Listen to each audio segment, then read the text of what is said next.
بسم اللہ الرحمن الرحیم۔ اگر آپ ہمارے لیٹسٹ ویڈیوز کے بارے میں جاننا چاہتے ہیں تو ہمارے چینل کو سبسکرائب کریں اور بیل آئیکن کو پریس کریں۔ شکریہ۔ اب زبیر نام تو سنا ہوا ہے نا، زبیر کی شخصیت پڑھیے۔ زبیر وہ ہے جب علی کے گھر کو آگ لگی، یہ پہلا شخص ہے جس نے علی کے دفاع میں تلوار نکالی، مولا علی کے ہاتھوں میں رسیاں بندھی۔ زبیر پہلا شخص ہے، علی کا وہ صحابی تھا جس نے تلوار نکالی اور یہ جملہ بلند کیا، اے بنو ہاشم تمہاری غیرت کہاں گئی؟ آج علی کے ہاتھوں میں رسیاں ہیں، علی کو لے جایا جا رہا ہے، علی کے حق کو غصب کیا جا رہا ہے، تمہاری غیرت کہاں ہے؟ زبیر نے علی کا دفاع کیا۔ فرمایا زبیر کے دفاع کی وجہ سے، شور و شرابے کی وجہ سے مولا علی کو چھوڑا گیا۔ اپنے 40 ساتھیوں کے ساتھ، ابو ذر ہیں، سلمان ہیں، زبیر ہے، مولا کے مختص صحابی تھے، امام کے پاس ہے 40 لوگ آئے، کہا مولا آپ تلوار کیوں نہیں اٹھاتے، اپنا حق کیوں نہیں لیتے؟ امام نے فرمایا اتنے صحابی نہیں میرے پاس۔ کہا مولا ہم 40 ہیں، آپ پر جان قربان کرنے کے لیے تیار ہیں۔ امام نے کہا اگر 40 کے 40 علی کے حق میں تلوار اٹھاؤ، میں اپنا حق واپس لوں گا، یہ مجھ پر واجب ہے، اگر لوگ میرا ساتھ دیتے اپنا حق واپس لے لوں۔ کہا مولا، لیکن امام نے فرمایا مجھے یقین نہیں۔ کہا علی کیا کریں؟ فرمایا پرسوں یا کچھ دن کے بعد فلاں جگہ پہ آ جانا اور سب اپنے سروں کو منڈوا کے لانا۔ عرب میں رسم تھی، جو سر منڈوا کے جنگ پہ جاتا تھا اس کا مطلب تھا اب گردن کٹا کے واپس آؤں گا۔ اگر کسی نے سر منڈوا لیا پھر واپسی کی کوئی بات نہیں تھی، یہ گارنٹی تھی کہ مولا اب سر منڈوا کے آیا ہوں، اس کا مطلب سر کٹوانے کے لیے بھی تیار ہوں۔ فرمایا جب مولا نے کہا آ جانا، گئے 40 تھے لیکن آئے 4، جناب ابو ذر ہیں، جناب مقداد ہیں، جناب سلمان ہیں، جناب زبیر۔ یہ 4 وہ صحابی تھے جو سر منڈوا کے آئے علی پر جان قربان کرنے کے لیے، علی پر اپنی جان کو نچھاور کرنے کے لیے۔ لیکن آپ نے دیکھا ہوا کیا؟ ان 25 سالوں میں بہت سے علی کو چھوڑ کر امیر شام کے سفرے پہ چلے گئے۔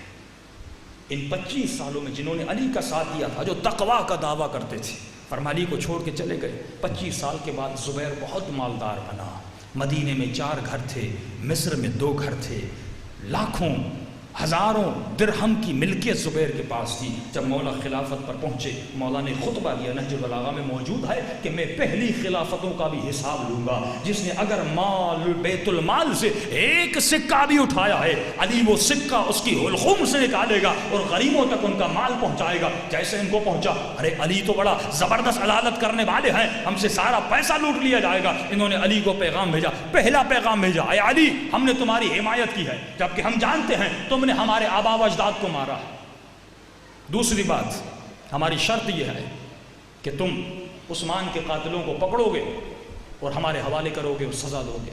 تیسری شرط یہ ہے یا علی تمہاری خلافت سے پہلے جتنا مال جس نے کمایا اس کا حساب نہیں لوگے، اپنی خلافت کے بعد جتنا حساب و کتاب ہے وہ لوگے۔ مولا نے جواب لکھا، امام نے فرمایا پہلی بات میں نے اگر تمہارے آبا و اجداد کو مارا اپنی خاطر نہیں مارا، اللہ کے دین کی خاطر مارا۔ اب فیصلہ کرو، اگر اللہ کا دین حق ہے تو جا کر حق سے لڑو، علی سے کیوں لڑتے ہو؟ جا کر محمد سے لڑو، علی سے کیوں لڑتے ہو؟ میں نے دین خدا کی خاطر تلوار چلائی۔ رہی دوسری بات، قاتلین عثمان کو پکڑنا ہے، امام نے فرمایا اگر علی کو ملے تو علی خود سزا دے گا، تمہیں کیوں دے؟ اگر مجھے مل گئے میں خود سزا دوں گا، تمہیں کیوں دوں؟ رہی تیسری بات کہ علی حساب کتاب نہ کرنا، کل کا آج کا کرنا۔ امام نے فرمایا اگر علی حق پر بیٹھا ہے تو یہ کیسا حق ہے، آج کا حساب تو لے اور کل کا حساب نہ لے۔ فرمایا کل کا بھی لوں گا، آج کا بھی لوں گا۔ ولید واپس آیا، انہوں نے ایک جنگ تشکیل دی جو نام پڑا جنگ جمل۔ مولا علی اس جنگ کے مقابلے میں گئے۔ یہ جنگ ذاتی شخصیت کی وجہ سے بنی، یہ جنگ مال دنیا کی وجہ سے بنی۔ وہ لوگ جو رکاب علی میں تھے، علی پہ جان قربان کرنے کے لیے تیار تھے، لیکن ایمان سے اتنا گرے کہ علی کے مقابلے میں آ کر کھڑے ہو گئے۔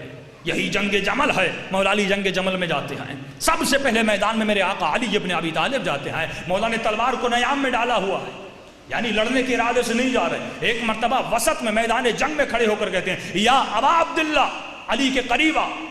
ابا عبداللہ لقب تھا زبیر کا، بیٹا تھا عبداللہ۔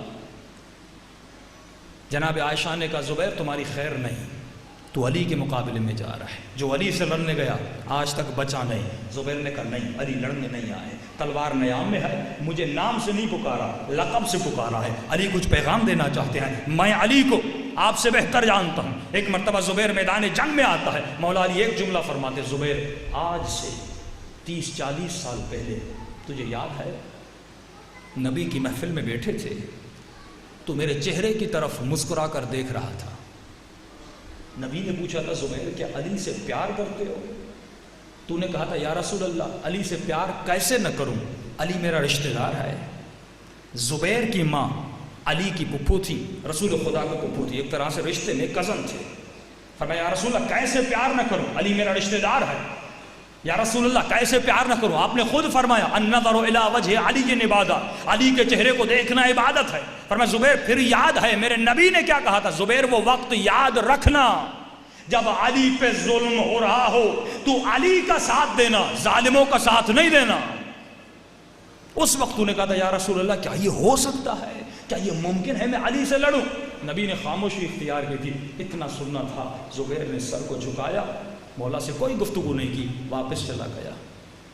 اب زبیر کا موڈ نہیں تھا لڑنے کا. بیٹے نے کہا بابا ڈر گئے علی سے؟ کہا علی سے نہیں ڈرا، نبی کے فرمان سے ڈر گیا. زبیر لشکر سے واپس گیا، مولا کے لشکر سے. ایک خبیث نے زبیر کو دیکھا، یہ وہ شخص تھا بعد میں خوارج میں بنا اور علی نے اس کو قتل بھی کیا. یہ زبیر کے پیچھے گیا، غافل گیرانہ اچانک زبیر پہ حملہ کیا، زبیر کے سر کو قلم کیا. زبیر کی تلوار اور سر کو لے کر علی کی خدمت میں آیا. مولا علی نے جیسے زبیر کے سر کو دیکھا، مولا کی آنکھوں میں آنسو بھر آئے. مولا نے فرمایا اے بدبخت تو نے کیا کیا؟ ہو سکتا تھا یہ ہدایت کے راستے پہ آ جاتا، تو نے اسے مار دیا. مولا اب ایک جملہ فرماتے ہیں میں نے اپنے نبی سے سنا تھا قاتل اور مقتول دونوں جہنم میں جائیں گے. ایک مرتبہ مولا نے زبیر کی تلوار اٹھائی، عربی کے جملے آئے، مولا نے یہ تلوار آنکھوں پہ رکھی اور علی نے گریہ کیا، کہا یہ وہ تلوار تھی جس نے میرے نبی کے دل کو خوش کیا تھا، یہ وہ تلوار تھی جس نے کفار کی گردنوں کو کاٹا تھا، یہ وہ تلوار تھی جس نے اسلام کی جنگوں میں میرے نبی کی مدد کی تھی. لیکن آج اس تلوار کے مالک کا حال کیا ہوا جب اس نے علی کو چھوڑ دیا.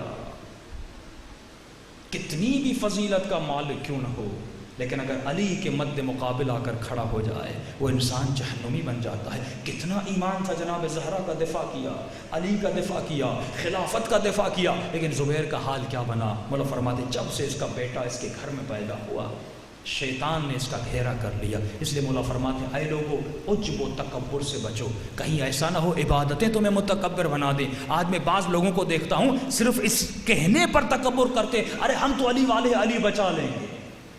زبیر بھی یہی کہتا ہوگا، لیکن کیا ہوا؟ علی کے مقابلے میں کھڑا ہو گیا. حدیث کے جملے سنیے، مولا فرماتے 3 چیزوں کی تمہیں حفاظت کرنی ہے. وقت بہت ہو گیا ہے، جلوس بھی نکلنا ہے. مولا فرماتے 3 چیزوں کی حفاظت کرنا. اذا كنت في الصلاة فاحفظ قلبك، اے مومن جب نماز کی حالت میں کھڑے ہو جاؤ تو اپنے دل کی حفاظت کرنا. یہ دل سب سے اہم ہے. آج لوگ نماز پڑھ رہے ہیں یہ نہیں کہ نہیں پڑھ رہے، روزہ رکھ رہے ہیں یہ نہیں کہ نہیں رکھ رہے، آپ سب روزے کی حالت میں آئے، عزاداری کر رہے ہیں. آج مسئلہ کیا ہے؟ نماز کے ہوتے ہوئے عزاداری، روزہ، عبادت، بعض لوگ خمس، زکوٰۃ سب کچھ دے رہے ہیں، لیکن ایک مسئلہ ہے. مولا فرماتے جس طرح جسم بیمار ہوتا ہے، جسم کی نشانیاں ہوتی ہیں، کبھی گرم ہو جاتا ہے، اگر بھوک لگتی ہے اس کا احساس ہوتا ہے، اگر پیاس لگتی ہے اس کا احساس ہوتا ہے، اس کو بجھانے کے لیے کبھی تو پانی پیتا ہے، کبھی تو کھانا کھاتا ہے، اگر بخار ہوتا ہے تو اس کا علاج کرتا ہے. مولا فرماتے اسی طرح کبھی کبھی تمہاری روح بیمار ہو جاتی ہے، روح کی بھی نشانیاں ہوتی ہیں. آئے مومن روح کی نشانیوں کو پہچانا کرو. مولا فرماتے جسم جب بڑھتا ہے اس کے بڑھنے کی ایک مدت ہے. ابھی جو میرا قد ہے اس سے زیادہ نہیں بڑھے گا. آپ جو بزرگ ہیں 24 سال سے زیادہ ہیں، جن کا جو قد ہے اس سے زیادہ نہیں بڑھے گا، 2-3 انچ گھٹے گا لیکن بڑھے گا نہیں. فرمایا جسم ایک جگہ پہ جا کے رک جاتا ہے، لیکن روح اس طرح نہیں ہے. روح ایک لمحے میں زبیر کی طرح بلندیوں پہ ہوتی ہے اور ایک لمحے میں اس بلندیوں سے ادنا ترین مقام پہ آ جاتی ہے. اے مومن اپنے روح کے قد و مقام کو سمجھنا. مولا نشانی کیا ہے اگر میری روح بیمار ہو جائے؟ فرمایا روح کی بیماری کی نشانی یہ ہے کہ انسان بے چین ہوتا ہے. نماز تو پڑھ رہا ہے لیکن بے چین ہے، ذکر خدا کر رہا ہے لیکن دل بے چین ہے، پیسہ ہے، مال ہے، دولت ہے، سب کچھ ہے لیکن اس کا دل بے چین ہے. فرمایا اذا كنت في الصلاة فاحفظ قلبك، جب نماز میں کھڑے ہو جاؤ تو اپنے دل کی حفاظت کرنا. واذا كنت بين الناس فاحفظ لسانك، جب لوگوں کے درمیان چلے جاؤ تو اپنے زبانوں کی حفاظت کرنا. کہیں ایسا نہ ہو کسی مومن کی غیبت کرو، کہیں ایسا نہ ہو تو مومنین کو آپس میں لڑا دو، کہیں ایسا نہ ہو کسی کی دل آزاری کرو، کہیں ایسا نہ ہو تمہارے ایک جملے سے اپنی بیویاں بچوں کو ناراض کرو. مولا فرماتی علی والا